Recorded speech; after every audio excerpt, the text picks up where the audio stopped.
அவையோர் அனைவருக்கும் வணக்கம். 2 வாரம் முன்னாடி இந்த மாதிரி பட்டிமன்றம் அப்படின்னு சொல்லிட்டு ஒரு மெயில் வந்துச்சு.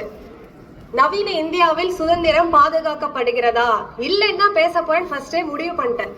சரி, இந்தியாவில் எங்கெல்லாம் சுதந்திரம் இல்லைன்னு பார்க்கும்போதுதான் என்னடா நம்ம வாழ்க்கையிலே பல இடத்துல சுதந்திரம் இல்லையேன்னு தெரிய வந்துச்சு.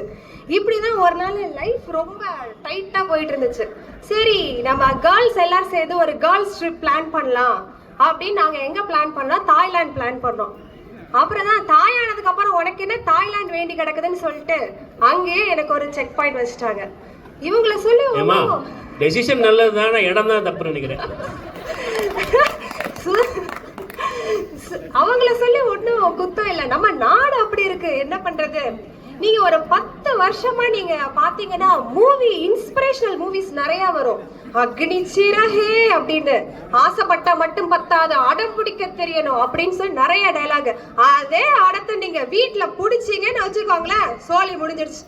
வாய பாரு, வாய என்ன வாய் பேசுறாங்க. அந்த காலத்து நம்ம அப்படியா இருந்தோம், நம்ம அப்படியா வளர்ந்தோம், எல்லாம் சம்பாதிக்கிற திமிரு. இந்த மாதிரி ஒரு ஒப்பீனியன், ஒரு டேக்லைன் எங்களுக்கு எப்பவுமே செட் பண்ணப்படுதே தவிர எங்களால சுதந்திரமா ஒரு விஷயத்த பண்ணவே முடியல. எங்க இதெல்லாம் நம்புற மாதிரியா இருக்கு.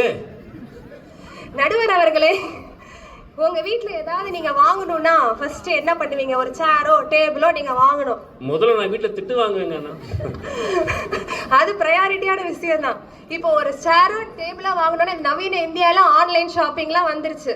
ஸோ நம்ம ஆன்லைன்ல சர்ச் பண்ணி வாங்கிக்கலாம். பட் நான் உங்களுக்கு ஒரு ஐடியா சொல்றேன். நான் வாங்க போறேன், சேர் வாங்க போறேன், யார்ட்டையா போய் சொல்லுங்க. அடுத்த 5 நிமிஷத்துல 10% டிஸ்கவுண்ட், 30% டிஸ்கவுண்ட்னு உங்க கூகுள் உங்க போன்ல ஒட்டு கேட்டு உங்களுக்கு அனுப்பும். இப்படிதான் ஒரு நாள் சரி சோஃபா நல்லா இருக்கே, சோஃபா வாங்கலாமேன்னு சொல்லிட்டு சும்மா சொல்லிட்டு இருந்தேன். அடுத்த 5 நிமிஷத்துல அவ்வளோ வருது. எனக்கு தெரியாமலேயே என்னோட டேட்டாவை எடுத்து யூஸ் பண்றாங்கன்னா எனக்கு என்ன இதுல சுதந்திரம்? எனக்கு பிரைவசியே இல்லையே, இதுல நான் சுதந்திரத்தை பத்தி எப்படி யோசிக்கிறது? இப்போ சமீப காலத்துல இன்ஸ்டாகிராம் ரீல்ஸ் எல்லாம் ரொம்ப ஃபேமஸ் தான். எல்லாருமே நம்ம மைண்டுக்கு ஏத்த மாதிரி ஹாப்பிக்கு சோகமா இருக்கு எல்லாத்துக்குமே ரீல்ஸ் பாக்குறோம் இல்லையா? நீங்க போட ரீல்ஸோட லைக் அடுத்த நாள் கேக்குறாங்க, என்னப்பா ஆல் ஓகேவா, வீட்டுல ஏதாவது பிரச்சனையா, நேத்து ஏதோ சோகமான ஒரு ரீல்ஸை லைக் பண்ணிருந்தீங்களே அப்படின்னு கேக்குறாங்க. இமோஷன்ஸ் வெளியே தான் சொல்ல முடியலையே, நான் லைக்க போட்டு போவான்னு பார்த்தா எனக்கு அதுக்கும் வழி இல்ல.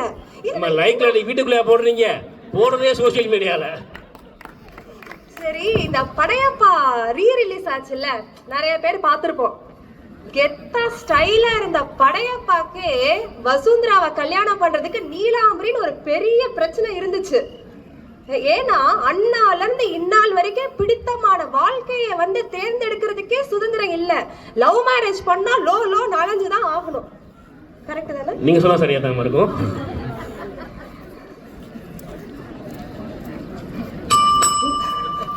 நடுவரைய சுதந்திரத்தை எடுத்துட்டாரு. நான் ஒரு சின்ன ஃபுட் விஷயத்துல மட்டும் ஒரு சின்ன சேஞ்ச் சொல்லி நான் முடிக்கணும்னு விரும்புறேன். சமீப காலமா நிறைய வலைதளங்கள்ல நிறைய இன்ஃபர்மேஷன் ஸ்ப்ரெட் ஆகுறதுனால நம்ம சாப்பிட்ற உணவு கூட சுதந்திரமா சாப்பிடணும். ஒயிட் சுகர் சாப்பிடாதீங்க, இதை சாப்பிடாதீங்க, இங்க கண்டாயமா புரோட்டீன்ஸ் எடுத்துக்கணும், இந்த மாதிரி ஏகப்பட்ட வலைதளங்கள்ல நம்மளுக்கு ஒரு பயமே கொடுத்துருது. இதனால நிம்மதியான உணவு கூட நம்மளால எடுத்துக்க முடியல. அதுவும் தாண்டி ஒரு 30 வருஷத்துக்கு முன்னாடி உங்க வீட்டுல உங்க அப்பா அம்மா உங்கள்கிட்ட கொடுத்து ஒரு 5 ரூபாய் கடையில போய் காய்கறி வாங்கிட்டு வந்திருப்பான்னு சொல்லியிருப்பாங்க. அதே மாதிரி உங்க மகனையும் மகளையும் வெளியே அனுப்பி வாங்க முடியுதா? முடியல. ஏன்னா குழந்தைய அனுப்புனா குழந்தைய தூக்கிட்டு போயிருவாங்களோ, செயின் எடுத்துருவாங்களோ, கொலுசு எடுத்துருவாங்களோ, இதுல ஆர்கன் டிராபிக்கிங் வேற, 10ஆம் கிளாஸ் வேற நம்ம உடம்புல கிட்னி இருக்குன்னே தெரியாது. ஏகப்பட்ட அறிவை வெளியே கொடுத்து கொடுத்து கொடுத்து சுதந்திரத்தை எடுக்கிறாங்களே தவிர பாதுகாப்புன்னு ஒண்ணு இல்லவே இல்லைங்க. அரைக்குள்ள கத்திரிக்கால இவ்வளவு விஷயம் இருக்குன்னு இப்பதான் தெரியாது. இப்ப நீங்க பர்சன்டேஜ், இப்ப என்னோட எதிர்த்தரப்புல அவங்க சொன்னாங்க பெண்ணியம் அதிகமா வெளியே வராங்க, எல்லாம் பண்றாங்க. இந்நாள் வரைக்கும் 40ல இருந்து 43% மட்டும் தான் ஒர்க்கிங் விமென்ஸ் அதிகமா இருக்காங்க. அதுவும் டாப் ரேட்ல ஒர்க் பண்றாங்க வெறும் 28%. நடுவரையா நீங்க 2 வாட்டி பெல் அடிச்சிட்டீங்க. நான் கடைசியா ஒரு சின்ன கவிதை சொல்லி நான் முடிக்கிறேன்.